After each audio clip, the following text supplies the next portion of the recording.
عامری صاحب ایک SMS آیا آج ہماری ٹیم کے پاس جس میں محترم مولانا تقی عثمانی صاحب اس دور کے بڑے جلیل القدر عالم دین ہیں، ان کی تقریر اس میں بیان ہوئی۔ اپنی تقریر میں انہوں نے یہ فرمایا ہے کہ ایک صاحب کو، ایک نیک صاحب ہیں کوئی، ان کو حضور صلی اللہ علیہ وسلم خواب میں آئے اور انہوں نے آ کے یہ فرمایا ہے کہ پاکستانی قوم پر ایک بڑا عذاب آنے والا ہے۔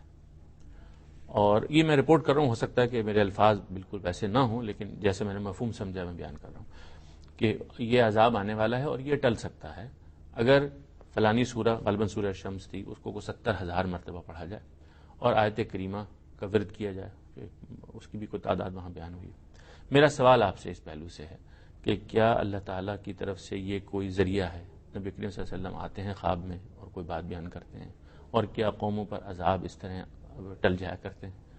کیونکہ وہ ایک بڑے صاحب علم ہیں، اس لیے میں نے ان کا نام بھی لے لیا تاکہ، اور وہ چونکہ ہم نے تحقیق بھی کر لی تھی کہ مولانا کی اپنی ہی آواز میں وہ ایک انٹرنیٹ سائٹ ہے جس کا لنک دیا ہوا تھا، ہم نے اس کو چیک بھی کیا۔ وہ بڑے جلیل القدر عالم ہیں، میں ان کی بڑی عزت کرتا ہوں اور ہمیشہ احترام کے ساتھ ان کا ذکر کرتا ہوں، لیکن دین کا معاملہ ایسا ہے کہ اس میں اگر کوئی مختلف نقطہ نظر ہو تو اسے استدلال کے ساتھ بیان کرنا چاہیے۔ میں نے براہ راست اس کو نہیں سنا، لیکن جس طرح آپ اس کو رپورٹ کر رہے ہیں تو یقیناً ایسا ہی ہوگا۔ دیکھیے، اس میں چند بنیادی باتیں ہیں جن کی طرف توجہ کر لینی چاہیے۔ ایک تو یہ کہ قوموں کے اوپر جو عذاب آتے ہیں ان کا ایک خاص قاعدہ قانون ہے، یعنی علم و اخلاق کے لحاظ سے جب قومیں پستی میں اتر جاتی ہیں تو اللہ تعالیٰ ان کے ساتھ اپنا معاملہ بدل دیتے ہیں۔ قرآن مجید نے اس کو بطور اصول بیان کیا ہے۔ جو سنن ہے اللہ تعالیٰ کے کام کرنے کے طریقے، ان کو قرآن اپنی اصطلاح میں سنت کہتا ہے، جیسے وہ بندوں سے معاملہ کرتے ہیں، جیسے بندوں سے معاملہ کرتا ہے۔ اس میں یہ بات واضح کر دی گئی ہے کہ ان اللہ لا یغیر ما بقوم حتی یغیروا ما بانفسہم، یعنی اللہ تعالیٰ قوموں کا انتخاب تو کرتے ہیں، اور جب ان کا انتخاب وہ کر لیتے ہیں وہ ان کی اپنی حکمت کے تحت ہوتا ہے، یعنی وہ کس اصول پر کرتے ہیں اس کو انہوں نے نہیں بیان کیا، لیکن وہ کہتے ہیں جب ایک مرتبہ کسی قوم کا انتخاب کر کے اس کو میں سرفرازی دے دیتا ہوں تو پھر اس کے ساتھ اپنا معاملہ اس وقت تک نہیں تبدیل کرتا جب تک کہ وہ اپنے اندر اس معاملے کو تبدیل نہیں کر لیتی، بگاڑ نہیں لیتی اس کو۔ یعنی اس کے اندر پہلے بگاڑ آتا ہے، اور یہ ظاہر بات ہے دنیا کی پوری تاریخ کا مطالعہ کرنے سے معلوم ہوتا ہے کہ یہ بگاڑ علم و اخلاق کے لحاظ سے آتا ہے۔ دنیا کے اندر انسان کے پاس جو سب سے بڑی چیز ہے جو انسانی شرف اس کو عطا کرتی ہے وہ علم ہے اور اخلاق ہے، یعنی انسان کے وجود کے یہ دو پہلو ہیں۔ یہ دیکھیے نا، علم کا ظہور ہے جو آپ کی تہذیب میں ہوتا ہے، تمدن میں ہوتا ہے، جو آپ کی ترقی میں ہوتا ہے، جو نئی نئی دنیاؤں کی دریافت میں ہوتا ہے، اور آپ کا اخلاقی وجود ہے جس کے ذریعے سے انسان جانوروں سے ممتاز ہوتا ہے۔ اس معاملے میں اگر انحطاط آ جائے، اگر اس میں پستی پیدا ہو جائے تو پھر اس کو کوئی آیت کریمہ نہیں دور کر سکتی۔ اس کے لیے آپ کو ان اسباب ہی کو دور کرنا ہوتا ہے۔ اللہ تعالیٰ سے آپ دعا کریں، اللہ تعالیٰ کو بار بار آپ متوجہ کریں، گڑ گڑا کر یہ بات کہیں، تب بھی اللہ تعالیٰ نہیں سنیں گے جب تک کہ وہ قانون جو انہوں نے بنا رکھا وہ روبہ عمل نہیں ہو جائے۔ آپ اس کو یوں دیکھیے کہ عام طور پر یہ بیان کیا جاتا ہے کہ سب سے زیادہ دعا کرنے کے لیے بہترین جگہ عرفات کا میدان ہے، اس سے بڑی تو کوئی جگہ نہیں۔ عرفہ کا دن ہے، جس وقت لوگ وقوف کرتے ہیں اس وقت جو دعائیں کی جاتی ہیں وہ قبول ہوتی ہیں۔ اس امت مسلمہ میں ہر سال حج ہو رہا ہے، ہر سال وہاں لاکھوں کی تعداد میں مسلمان جمع ہوتے ہیں۔ اس موقع پر اپنی ذات کے لیے جو دعائیں کرتے ہوں گے اللہ سنتا ہے، لیکن جو اجتماعی زندگی کے بارے میں دعائیں کی جاتی ہیں کہ فلاں جگہ فلاں کو شکست ہو جائے، اور امریکہ کے ساتھ یہ ہو جائے، اور برطانیہ کے ساتھ یہ ہو جائے، اور اسرائیل کے ساتھ یہ ہو جائے، ان میں سے کوئی دعا کبھی اپنے دیکھا قبول ہوئی ہے؟ وجہ کیا ہے؟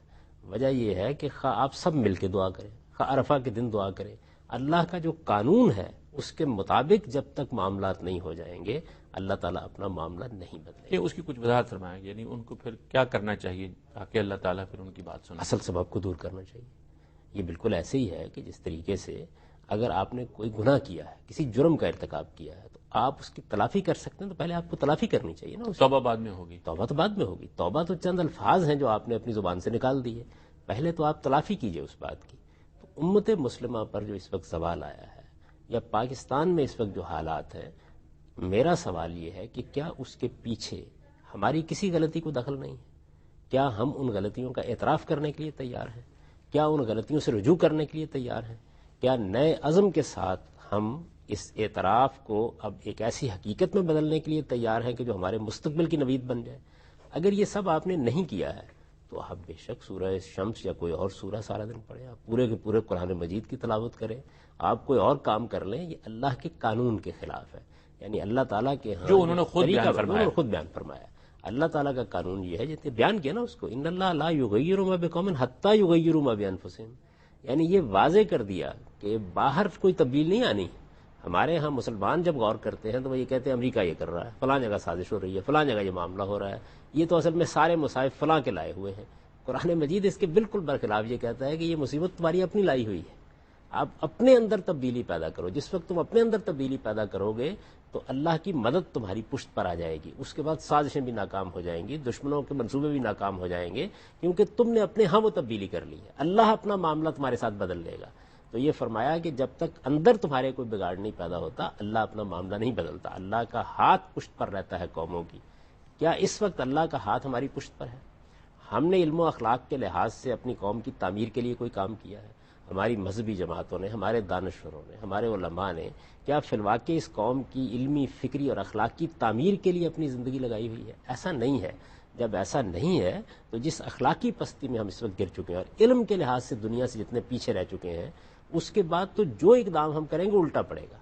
تو اس وجہ سے تدبیر کا پہلے صحیح مرحلہ عبور ہونا تدبیر چاہیے، جو خدا نے بتائی ہے، جس کو اللہ تعالیٰ نے خود واضح کیا. اسی طرح سے اگر فرض کر لیجئے کہ آپ کوئی جدوجہد کرنے کے لیے نکل کھڑے ہوئے ہیں تو قرآن مجید اللہ کے پیغمبر کے ساتھیوں کو یہ کہتا ہے کہ میری مدد اور میری نصرت کے لیے دو چیزوں کی ضرورت ہے. ایک یہ ضرورت ہے کہ تم لوگ اتنی طاقت پیدا کرو جتنی طاقت دنیا کے اسباب کے لحاظ سے ضروری ہے. دوسری بات کیا کہتا ہے؟ ان تتقوا و تصبروا، تقوی اختیار کرو اور صبر اختیار کرو. اگر تمہارے اندر یہ دو صفات ہوں گی، یہ دو صفات محض دو الفاظ نہیں ہیں. صبر کا مطلب یہ ہے جلد بازی نہ ہو، اپنی طرف رجوع ہو، ثابت قدمی سے اپنے موقف پر آپ قائم ہوں، کسی اخلاقی اصول کی خلاف ورزی نہ کریں. اور تقویٰ کا مطلب یہ ہے کہ اللہ کے حدود کی نگہداشت کریں، سچائی کے ساتھ ہر چیز کی شہادت دیں. اپنے دشمن کے بارے میں بھی بات کرنی پڑے تو کوئی بے انصافی کی یعنی بات اخلاق کا ایک بہت اعلیٰ نمونہ ہو. کہ اللہ کے اس قانون کا مطالعہ کرنا چاہیے. اور اللہ تعالیٰ نے قرآن مجید میں اس کو بڑی وضاحت کے ساتھ بیان کر دیا ہے کہ وہ قوموں کے ساتھ کیا معاملہ کر رہا ہے. قومی زندگی کے معاملے میں یہ بات بالکل طے ہے کہ بحیثیت مجموعی قوم کا طرز عمل کیا ہے، اس کی قیادت کا طرز عمل کیا ہے، اس کے دانشوروں کا، اس کے علماء کا. قیادت دیکھیے کہاں ہوتی ہے. قیادت آپ کے سیاسی رہنماؤں میں ہوتی ہے، قیادت آپ کے دانشوروں کے پاس ہوتی ہے، اور ایک مسلمان قوم کے اندر قیادت اس کے علماء کے پاس ہوتی ہے.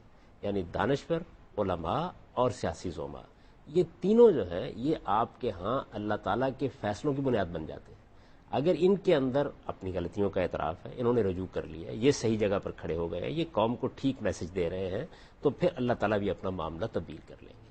تو اس میں تو کوئی شبہ نہیں کہ اس وقت ہم عذاب کی زد میں ہیں، لیکن اس سے نکلنے کے لیے ہمیں پہلے یہ کرنا ہے. اس کے بعد کیا کرنا ہے؟ اس کے بعد وہ کرنا ہے جو اللہ کے پیغمبر نے بتایا ہے کہ اللہ سے دعا کرنی ہے. یعنی ہمیں جو چیز بتائی گئی ہے وہ یہ ہے. اللہ کے پیغمبر اسی لیے آئے تھے. تو سوال یہ ہے کہ رسالت میں آپ صلی اللہ علیہ وسلم جب دنیا میں تشریف فرماتے، جب وہ ہمیں تعلیم دے رہے تھے، اس وقت انہوں نے عذاب سے نجات حاصل کرنے یا غلطیوں اور کوتاہیوں کی تلافی کرنے کے لیے کیا طریقہ بتایا؟ کیا یہ بتایا کہ سورہ شمس کی تلاوت کی جائے؟ تو یہ کیسے ہو سکتا ہے کہ جو کام اپنے اپنی پوری زندگی میں نہیں بتایا وہ خواب میں آ کے بتائیں گے؟ یعنی ظاہر ہے کہ سیرت سے بھی اس کی کوئی ہمیں شہادت نہیں ملتی، قرآن سے نہیں ملتی، پیغمبر کی حدیث سے نہیں ملتی. جو بات ہمیں قرآن نے بتائی ہے، مثلا نازک ترین موقعوں کے بارے میں جب صحابہ کرام پہ ذمہ داری ڈالی گئی تو کیا کہا گیا؟ استعینوا بالصبر والصلاۃ، صبر اور نماز کے ذریعے سے اللہ کی مدد کے طالب ہو جاؤ. تو صبر اور نماز کہا، یہ نہیں کہا کہ فلاں آیت پڑھ کے طالب ہو جاؤ. تو یہ طریقہ جب اللہ کے پیغمبر نے اپنے حیات میں ہمیں نہیں بتایا تو بعد میں کیسے ہو سکتا ہے؟ تو اس وجہ سے میں بہت ادب کے ساتھ یہ عرض کروں گا کہ ہمیں اپنے دینی معاملات کی بنیاد سر تا سر قرآن مجید پر اور اللہ کے پیغمبر کے ارشادات پر رکھنی چاہیے. اس کے علاوہ جو کچھ ہے اچھی بات ہے، کسی کو خواب آیا وہ اپنے تک اس کو محدود رکھے.